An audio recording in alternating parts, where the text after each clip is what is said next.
হয়, আহাৰৰ পথাৰত ইতিমধ্যে কৃষকসকল ব্যস্ত হৈ পৰিছে। তাৰ মাজতে গোৱালপাৰা জিলা কৃষি বিজ্ঞান কেন্দ্ৰৰ এক নতুন পদক্ষেপ। গোৱালপাৰা জিলাত প্ৰথমবাৰৰ বাবে দুধনৈস্থিত কৃষি বিজ্ঞান কেন্দ্ৰ গোৱালপাৰাই এক পদক্ষেপ গ্ৰহণ কৰিছে।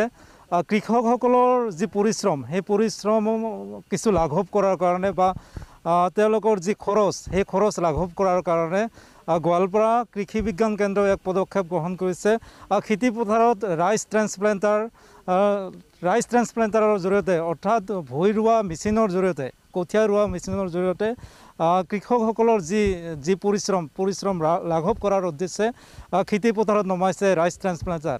আৰু এই ৰাইচ ট্ৰেন্সপ্লেণ্টাৰৰ জৰিয়তে কৃষি কাৰ্য যি কঠীয়া ৰোৱা হৈছে। আৰু এই দৃশ্য মোৰ সতীৰ্থক মই দেখাবলৈ জনাইছোঁ। এক যন্ত্ৰ, এই যন্ত্ৰৰ জৰিয়তে যি কঠীয়া পাৰি থকা হৈছে। আৰু এই দৃশ্য দুধনৈৰ নিকটৱৰ্তী চতমাতীয়া অঞ্চলৰ, আৰু এই চতমাতীয়া অঞ্চলৰ কৃষকসকলৰ সকাহ দিয়াৰ কাৰণে তেওঁলোকৰ যি পৰিশ্ৰম, তেওঁলোকৰ কৃষিকাৰ্যত যি খৰচ হয়, সেই খৰচসমূহ লাঘৱ কৰাৰ উদ্দেশ্যে দুধনৈস্থিত কৃষি বিজ্ঞান কেন্দ্ৰই পদক্ষেপ গ্ৰহণ কৰিছে। এটা নতুন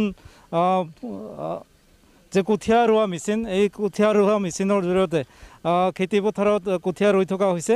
মোৰ কাষত আছে দুধনৈ কৃষি বিজ্ঞান কেন্দ্ৰৰ বিষয়াসকল আছে, তেওঁলোকৰ পৰা জানিব বিচাৰিছোঁ, যিহেতু গোৱালপাৰাত প্ৰথমবাৰৰ বাবে আপোনালোকে এই ব্যৱস্থাটো কৰিছে। হয়, আজি আমাৰ গোৱালপাৰা কৃষি বিজ্ঞান কেন্দ্ৰৰ লগতে এই অঞ্চলৰ মানুহৰ কাৰণে, কৃষক বন্ধুসকলৰ কাৰণে এটা শুভ মুহূৰ্ত। আজি আমি প্ৰথমবাৰৰ বাবে গোৱালপাৰা জিলাত যিটো আমি ইংলিছত কওঁ ট্ৰেন্সপ্লেণ্টাৰ, যিটো কঠীয়া ৰোৱা মেচিন, এই মেচিনটো আজি আমি ইয়াতে ফাৰ্ষ্ট টাইমৰ কাৰণে প্ৰদৰ্শন কৰাইছোঁ। আৰু ইয়াত মেচিনটোৰ ফলত কৃষকসকলৰ বিশেষকৈ 3টা কাৰণত লাভান্বিত হ'ব। এটা হ'ল, এই মেচিনৰ দ্বাৰাই কম সময়ৰ ভিতৰত বহুত জেগাত ৰোৱা পুতিব পৰা যায়। দ্বিতীয়তে, ইয়াত যিটো খৰচ হয়, আমি যদি ৰোৱনীৰ দ্বাৰাই কৰোঁ তাত বেছি যায়, আৰু ইয়াত কৰিলে বহুত কমতে হয়। থাৰ্ড, আমাৰ এই সময়ত ৰোৱনীৰ বহুত নাটনি হয়। আমি গাঁও ভেজ দেখোঁ, সকলোৱে খেতি কৰে, কিন্তু ৰোৱনীৰ অভাৱত টাইমত ৰোৱা পুতিব নোৱাৰে। তাৰ ফলত কি হয়, আমাৰ খেতিৰ যিটো প্ৰডাকশ্যন, যিটো আমি ধান পাব লাগে, সেইটোত আমাৰ কম হোৱা দেখা যায়। তাৰ কাৰণে আমি কৃষি বিজ্ঞান কেন্দ্ৰই এই উদ্যোগ এটা লৈছোঁ যে আমি যান্ত্ৰিক যুগত আমি কিয় কৃষি বিজ্ঞান পিছ পৰি থাকে, আমাৰ খেতিয়ক কিয় পিছ পৰি থাকে, সেইটো ভাবিয়ে আমি এই মেচিনটো পোনপ্ৰথমভাৱে কৃষকসকলক লৈ আহিছোঁ। সেইকাৰণে আপোনালোকৰ নিজৰ চেনেলে মই বাকী কৃষকসকলক আহ্বান জনাইছোঁ যে তেওঁলোকে আগবাঢ়ি আহক আমাৰ কৃষি বিজ্ঞান কেন্দ্ৰলৈ, তেওঁলোকৰ খেতি পথাৰতো আমি এই মেচিন প্ৰয়োগ কৰি তেখেতক লাভান্বিত কৰা। হয়, নিশ্চয়কৈ আন এগৰাকী বিষয়া আছে, তেখেতৰ পৰা জানিব বিচাৰিছোঁ। শস্য ৰক্ষা বিশেষজ্ঞ, শস্য বিজ্ঞান বিশেষজ্ঞ, তেখেতৰ পৰা মই জানিব বিচাৰিছোঁ, কি ক'ব, কিমান উপযোগী এইটো আপোনালোকে দেখিছে যে যান্ত্ৰিকৰণৰ যিটো আমাৰ ছাৰে কৈছে, বৈশ্য ছাৰে কৈছে আমাৰ হেডে, যে কি হয় যে আমাৰ ইয়াত ৰোৱনীৰ যিটো মানে নাটনি হৈছে, এই ৰোৱনীৰ নাটনিৰ বা আমাৰ কৃষি কাৰ্যৰ লগত যিখিনি মানুহৰ অনীহা হৈছে, এইটো এটা বিশেষ কাৰণ যে ৰোৱাৰ সময়ত বৰ কষ্ট, বা ৰোৱনী নাপায়, বা এনেকুৱা সময়মতে ৰুব নোৱাৰাৰ পিছত প্ৰডাকশ্যনটো কমি যায়। গতিকে এইটো যান্ত্ৰিকৰণ আমাৰ যদি ৰাইচ ট্ৰেন্সপ্লেণ্টাৰৰ দ্বাৰা কৰা যায়, তেতিয়াহ'লে তেখেতসকলে নিশ্চয় সময়মতে কৰিব পাৰিব, আৰু প্ৰফিটেবল হ'ব। প্ৰফিটেবল এইকাৰণে হ'ব যে ৰোৱনীৰ সময়ত বেছি পইচা খৰচ পোৱা, বেছি লেবাৰ হয়, কিন্তু ইয়াতে আমি কম খৰচত বা কম লেবাৰত আমি কৰিব পাৰিম। গতিকে এইটো এটা বৰ সুন্দৰ পদক্ষেপ। আমাৰ কৃষি বিজ্ঞান কেন্দ্ৰৰ আমাৰ মুখ্য বিজ্ঞানী বৈশ্য ছাৰৰ যিটো মানে সহযোগিতাত, তেখেতৰ যিটো আমাৰ পৰামৰ্শ মতে আমি এইবিলাক ডেমনষ্ট্ৰেশ্যন কৰি আছোঁ। গতিকে এই ডেমনষ্ট্ৰেশ্যনত আমি দেখিছোঁ যে ইয়াতে আমি এইটোৱে চাব বিচাৰিছোঁ যে ইয়াত কেনেকুৱা হ'ব আমাৰ অসমৰ গোৱালপাৰা জিলাৰ ৰাইচ ট্ৰেন্সপ্লেণ্টাৰৰ এফিচিয়েঞ্চি কেনেকুৱা, ইয়াৰ প্ৰডাক্টিভিটি, ইয়াৰ হেৰিটো কেনেকুৱা হ'ব, প্ৰফিটেবিলিটি কেনেকুৱা।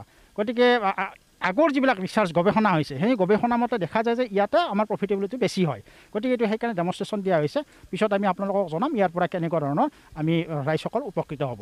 হয়, নিশ্চয়কৈ আন এগৰাকী বিষয়া আছে, যিহেতু এই নতুন এটা পদ্ধতি, হয়, পদ্ধতিৰ দ্বাৰা কৃষকসকলে কেনেদৰে আকৰ্ষিত হৈছে?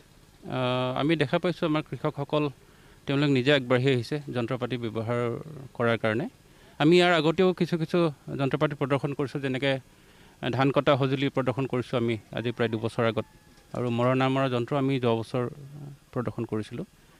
ভাল ৰেছপন্স পাইছোঁ কৃষকসকলৰ। আৰু আমি আজি দেখিছোঁ আজি প্ৰথমবাৰৰ কাৰণে আমাৰ ইয়াত হৈ আছে আমাৰ যিটো সইল কণ্ডিশ্যনত চুইটেবল হয় আমি সেই বস্তুটো চালোঁ প্ৰথমতে আৰু আমি চালোঁ যে কিমান সময়ত কিমানখিনি এৰিয়া কাভাৰ কৰে সেইটো প্ৰায় 1 বিঘা মাটি আমি 1 ঘণ্টাত ৰুব পাৰিছোঁ। ইয়াৰ যিটো মানে মেচিন আপোনালোকে ব্যৱহাৰ কৰিছে কঠীয়া ৰোৱা, হয়, ইয়াৰ কষ্টটো কেনেকুৱা? মেচিনটোৰ দাম প্ৰায় ধৰি লওক কোম্পানী লৈ বেলেগ বেলেগ হয়, ধৰি লওক 2.5-3 লাখৰ ভিতৰত এটা মেচিন পোৱা যায়। এবিঘা মাটিত কিমান? 1 বিঘা আমি আমাৰ যিটো আজি কৰি আছোঁ 1 ঘণ্টাত আমি কাভাৰ কৰিব পাৰিছোঁ আৰু প্ৰায় 1 লিটাৰৰ অলপ কম বেছি পৰিমাণে তেল লাগে, গতিকে কিন্তু পেট্ৰল ডিজেলৰ দাম যিহেতু মানে বাঢ়িছে, হয় হয় হয় কেনেদৰে লাভান্বিত হ'ব? আমি দেখা পাইছোঁ যে যদি মানুহে হাজিৰা হিচাপত লগায় তেতিয়াহ'লে বহুত খৰচ হয়, প্ৰায় 500-600 টকা খৰচ হয় এৰিয়া লৈ পেলাই আৰু ইয়াত আমি 100 টকা তেলত আমি 1 বিঘা ৰুব পাৰিছোঁ, গতিকে সেইটো আমাৰ এটা বেনিফিট আছে। নিশ্চয়কৈ এগৰাকী কৃষক আছে, তেখেতৰ পৰা জানিব বিচাৰিছোঁ যিহেতু আপুনি কৃষি কাৰ্যখিনি কৰিছে, হয়, নতুন এটা পদ্ধতিৰে আপুনি কৃষি কাৰ্য কৰিছে, ইয়াৰ পৰা কিমান আশা কৰিছে আপুনি উৎপাদন? হয়, আমি যথেষ্ট আশাবাদী। ইয়াতে উৎপাদন আমি প্ৰতি বিঘাই 3 পৰা 4 আপোনাৰ মন আশা কৰিছোঁ, মানে নৰ্মেল প্ৰচেছতকৈ পদ্ধতিতকৈ।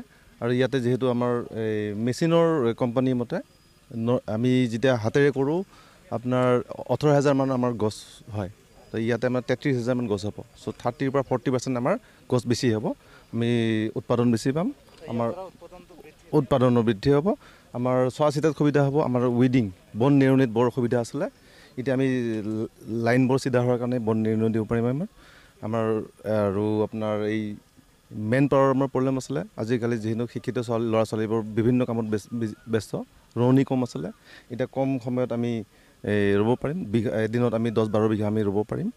আৰু ইয়াৰ দ্বাৰা খৰচটো পেট্ৰলৰ দাম বাঢ়িলেও বিশেষ ইয়াতে আপোনাৰ ইমান প্ৰভাৱ নপৰে, কাৰণ আমাৰ ইয়াতে প্ৰত্যেক বিঘাত 650 টকাকৈ আমাৰ এই ৰোৱনীৰ খৰচ পৰি আছে আৰু এতিয়া আমি 100 টকা তলত মানে এইটো কৰিব পাৰিম।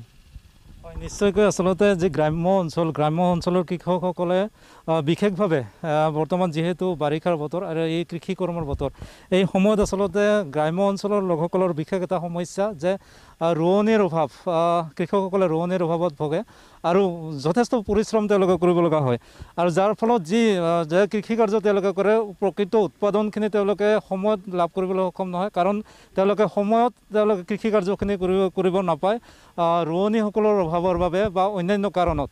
গতিকে গোৱালপাৰা জিলা কৃষি বিজ্ঞান কেন্দ্ৰই এক সুন্দৰ পদক্ষেপ গ্ৰহণ কৰিছে, ৰাইচ ট্ৰেন্সপ্লাণ্টাৰৰ জৰিয়তে তেওঁলোকে এটা নতুন পদ্ধতিত তেওঁলোকে কৃষকসকলে যাতে কৃষি কাৰ্য কৰিব পাৰে তেওঁলোকে এক ডেমনষ্ট্ৰেশ্যনৰ ব্যৱস্থা তেওঁলোকে গ্ৰহণ কৰিছে, আৰু ইয়াৰ দ্বাৰা কৃষকসকলে উপকৃত হ'ব বুলি কৃষি বিজ্ঞান কেন্দ্ৰৰ যি বিষয়াসকলে তেওঁলোকে অৱগত কৰিছে।